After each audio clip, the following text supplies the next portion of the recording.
নমস্কার বন্ধুরা, sister tasty কিচেনে আপনাদের সবাইকে স্বাগত জানাচ্ছি। আজকে টেস্টি কিচেনের একটা রেসিপি, পটলের একটা রেসিপি। আর পটলের রেসিপিটা হচ্ছে মশলা পটল। তো মশলা পটলটা আমি কীভাবে বানাচ্ছি বন্ধুরা, প্রথম থেকে শেষ পর্যন্ত আপনারা ভিডিওটা দেখুন। তা প্রথমে আমি পটলগুলোকে এভাবে মানে খোলাটা এভাবে ছাড়িয়ে নিয়েছি, এইভাবে মানে আঁচড়ে ছাড়িয়ে নিয়েছি। এর থেকে খোলার থেকে কিছু বার করিনি। তার এভাবে আর এভাবে করে কেটে নিয়েছি দুই দিকে, ঠিক আছে?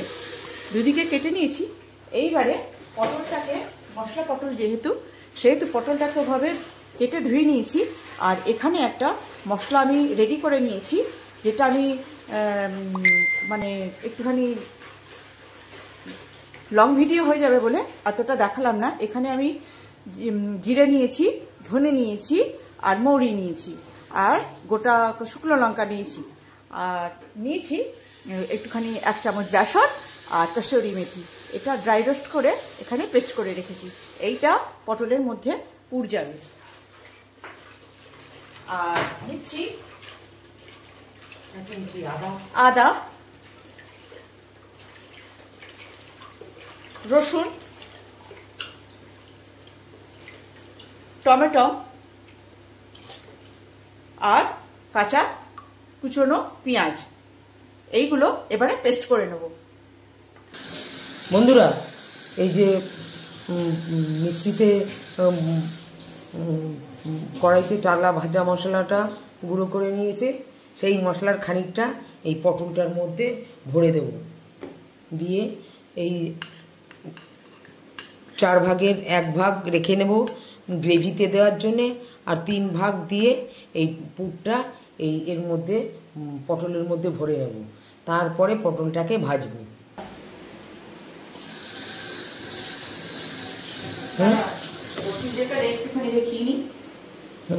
হাতটা ধুয়েছি, ওই যে চালিয়েছি।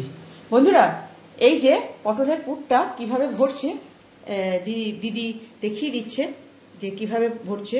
চাকুর দিয়ে মাথায় করে হালকা করে বাঁ দিয়ে টিপে ধরছি। না খেলে যেরকম বাচ্চাদের নাক টিপে ধরে না, খাওয়ার জন্য তাই আমি টিপে ধরেছি যাতে বেরিয়ে না যায়। তো এইবারে এটা হয়ে গেল। এর মধ্যে এই যে ভরে নিয়েছি। আবার আরেকটা এই যে এভাবে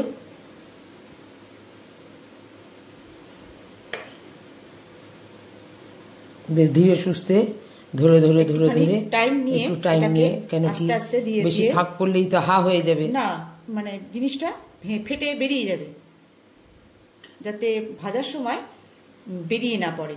দেখুন, আস্তে আস্তে চাকু দিয়ে বিড়ির মধ্যে শুকো ভরে না, এই যে এরকম করে আস্তে আস্তে দিয়ে এখান থেকে দিয়ে এরকম করে দিয়ে ঠেসে নেব। হ্যাঁ, এবার এদিকটাতেও একটুখানি ভরে দিলে তাহলে পুরো পটলটা আর কি সুন্দর মশলাদার হয়ে যাবে। সেই রকম এইভাবে আর যেগুলো আছে সেগুলো এভাবে ভরে নেবে। বন্ধুরা, এই যে পটলগুলো পুর ভরা হয়ে গেছে।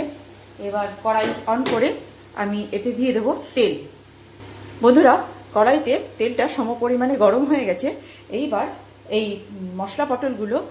মশলা যে ভরেছে পটলগুলো, এবার এগুলোকে একটুখানি ফ্রাই করে নেবে। বন্ধুরা, এই যে পটলগুলোকে হালকা করে ফ্রাই করে নেবে।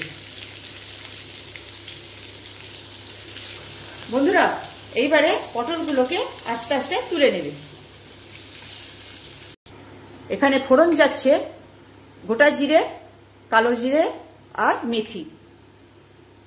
ওই তেলেই দিয়ে দিলাম।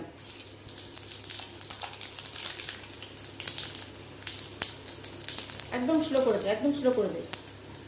দিয়ে দিলাম হিং, কেন হিংটা তাহলে পুড়ে যাবে। এবারে দিয়ে দিচ্ছি পেস্ট করা পেঁয়াজ, রসুন, আদা, টমেটো পেস্টটা। এবার এটা দিয়ে ভালো করে কষে নেবে। বন্ধুরা, দিয়ে দিচ্ছি নুন,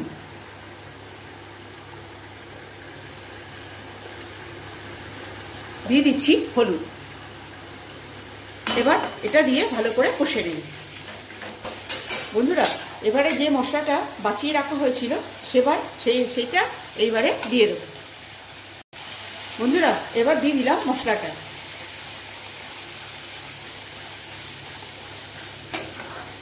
বন্ধুরা এখানে আমার মশলাটা কষা হয়ে গেছে আর তেলও ছেড়ে দিয়েছে। এবার দিয়ে দেবো জল।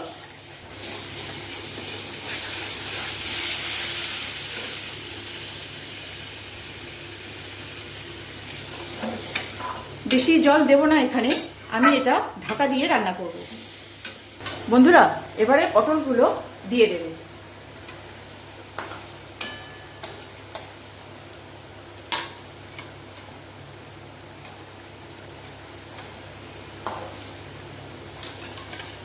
যা গন্ধ ছেড়েছে না,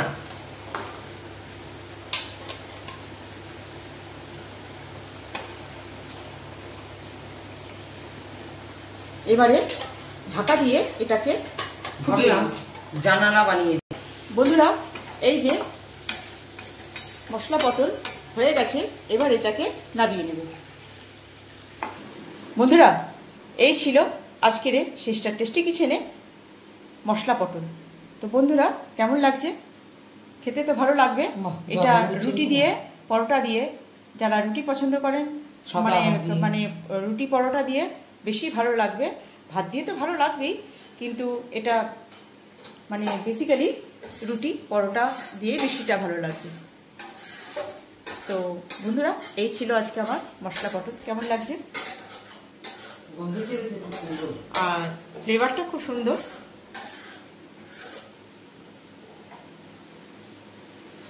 তো বন্ধুরা এই সামান্য রেসিপি যদি আপনাদের ভালো লাগে একটু লাইক শেয়ার করে দেবেন, আর পারলে সাবস্ক্রাইব করে দেবেন, আর পারলে ফেসবুক থেকে দেখলে পেজটা ফলো রাখবেন। কেমন লাগছে বন্ধুরা মশলা পটল?